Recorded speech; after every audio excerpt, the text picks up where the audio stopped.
Hello all, myself Janil Popat. Let us discuss second video of pile foundation. In previous video, we have discussed about basic idea of this chapter like different types and what is necessity of pile foundation. In types, we have discussed precast as well as cast in situ piles, as well as different materials, different load transfer mechanisms, as well as different methods of installation. Let us begin furthermore idea of this chapter. Factors affecting selection of type of pile. So first factor is type of structure. Which type of structure is there? According to that, you should lay your pile foundation or you should select your pile foundation. Loading conditions. If the loading condition is uneven, so you have to design your pile foundation like that. Availability of funds. Same way, if fundings are lesser, then you should choose that kind of economical foundation. They are piles, but if you are, let us take an example. If you are choosing concrete piles, in case of having less funds, you can choose timber piles like that. Availability of materials and equipments. So if material and equipment is not possible to transport at some we say remote place, then you should choose these kind of pile according to that. If you are choosing precast pile and pile is having enormous amount of length as well as big diameter, so you have to transport that from casting site to your uh, actual site, right? So that transfer, if it is not possible, you have to choose accordingly. Type of soil and its properties. So if the type of soil is loose, you can go with different type of piles. If it is okay, then you can go with different type of piles. So according to type of soil and its properties, you should choose your pile foundation. Groundwater table. If groundwater table is fluctuating or it is very low or it is very high, you should choose according to that your pile foundation. Cost of pile. So you should also consider one pile cost, and according to that you should go ahead. Maintenance cost. So in case of pile foundation, sometimes after years you have to maintain them. So you have to consider maintenance cost in this also. While selection, you should consider number of piles as well as the depth or we can say length of the pile also. Facilities available for pile driving. Sometimes in some remote areas there is no possibility of pile driving, or sometimes surrounding soil is kind of that, so you cannot drive your pile in the soil, so it is not feasible, so you have to go according to that.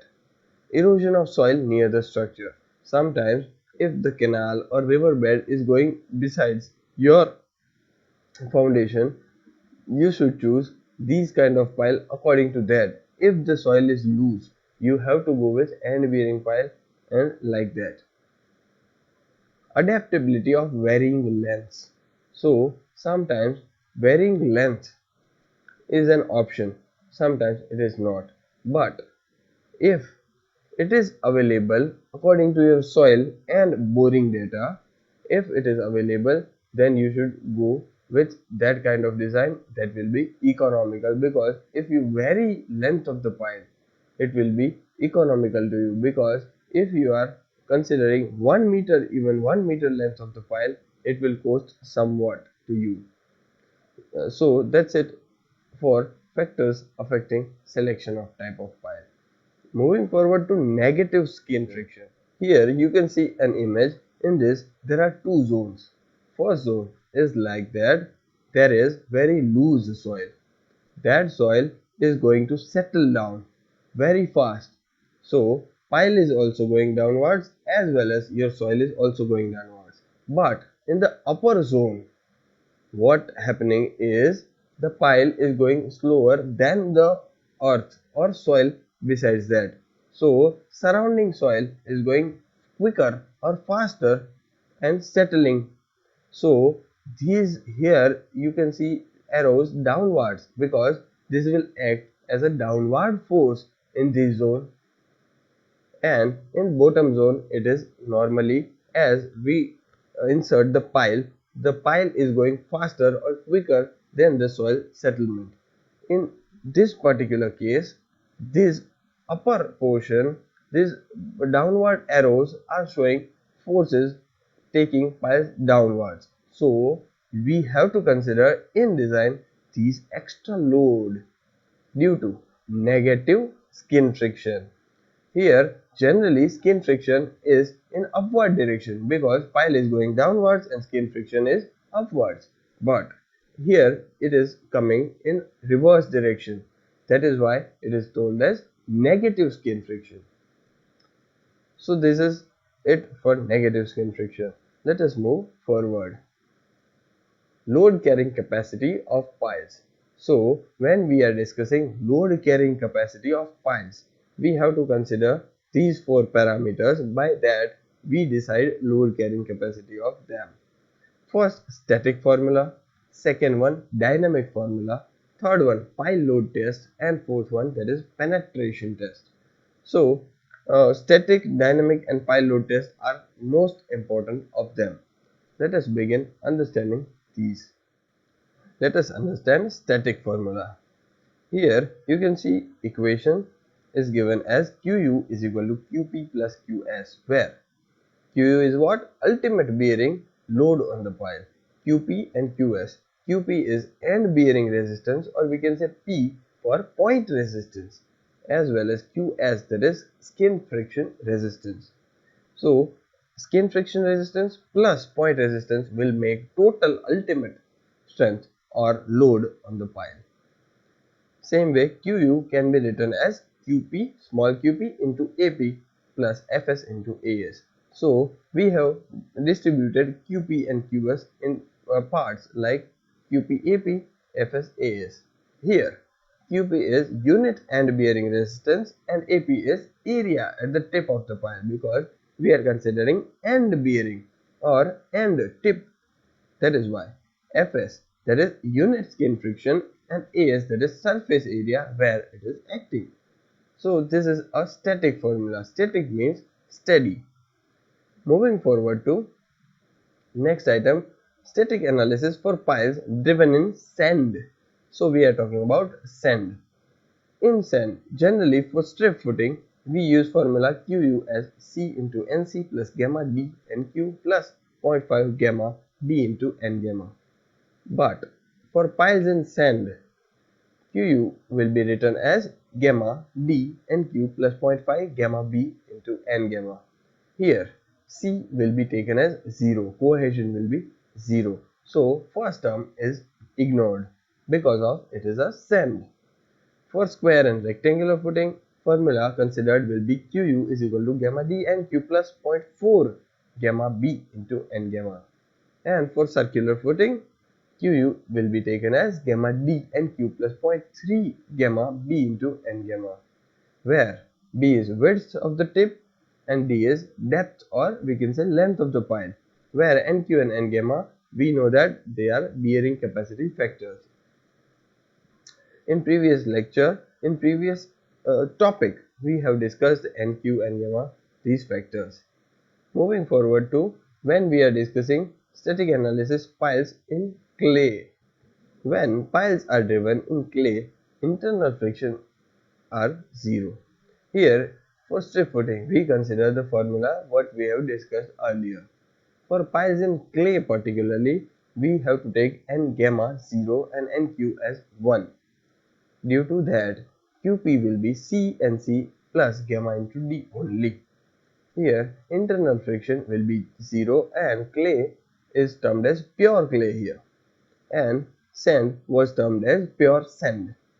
So, in this case, it is compared to C into Nc, and gamma d is very small compared to C into Nc, and so we can write Qp is equal to C into Nc only, as the second term is very small, negligible.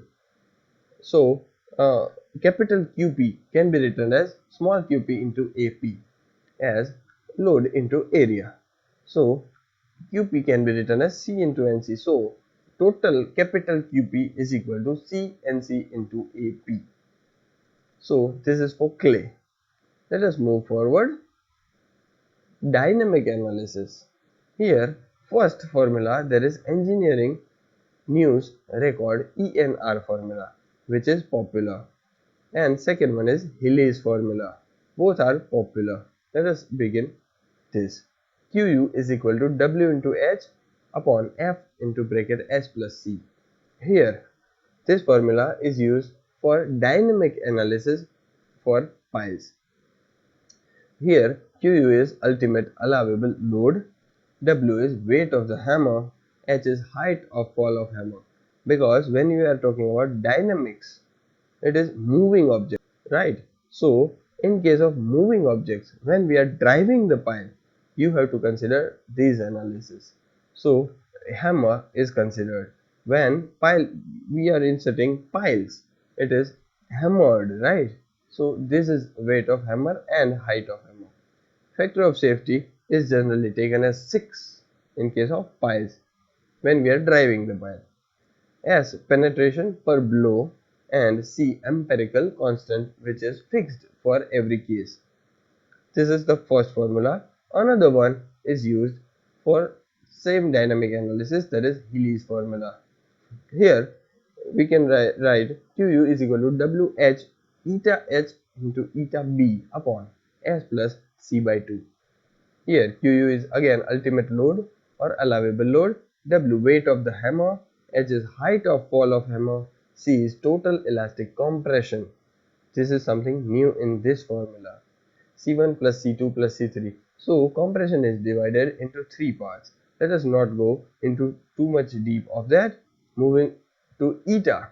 Eta H, that is efficiency of hammer, and S is equal to average settlement per blow, right? And eta B is efficiency of blows. Moving on. So when you want to test the pile, you have to perform pile load test. This white arrow is showing you the location of pile. In this test, in this image, you can see lot of weight has been put here, which will help you to drive the pile inside the soil, or it will move the pile downwards. Now instead of that, we can also use hydraulic jack or multiple jacks that will do the same work, which will apply pressure to the pile. Basically, after performance of this test, the load versus settlement graph is prepared, and from that graph we do know ultimate load carrying capacity as well as settlement of pile. But this test is very costly as well as sensitive. That is why you must not have seen these tests being tested often, right? I hope you have got some basic idea of pile load test as well as different theories. Let us end this session here. We will learn grouping of piles and efficiencies of piles in next video. Thank you.